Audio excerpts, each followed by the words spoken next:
দাদা টাকা নিয়ে আসতে ভুলে গেছি, পরে এসে দিলে হবে? না, টাকা দিয়ে আপনার জিনিসটা নিয়ে যাবেন।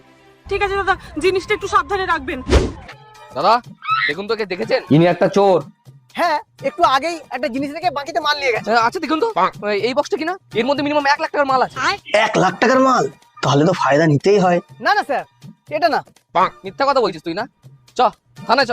স্যার, সত্যি আমি বলছি, আমি ওকে চিনি না স্যার। স্যার এইসব পুলিশ মুলিশের ঝামেলার মধ্যে আমি পড়তে যাই না স্যার। স্যার আপনি অল্প কিছু নিয়ে একটু ব্যাপারটা এখানে মিটিয়ে নিন স্যার, প্লিজ। আচ্ছা ঠিক আছে দে। ঠিক আছে, আর মনে রাখবি, মেয়েটাকে যদি আবার দেখিস তাহলে থানাতে জানাবি।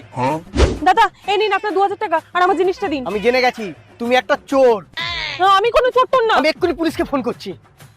না না দাদা, পুলিশকে ফোন করে আপনার কি লাভ বলুন? ওই জিনিসটার দাম 1 লাখ টাকা, আপনি আমাকে 50,000 টাকা দিয়ে দিন। হ্যাঁ ঠিকই তো বলেছে, আমার তো 50,000 টাকা লাভই হবে। এই নিন। কি হলো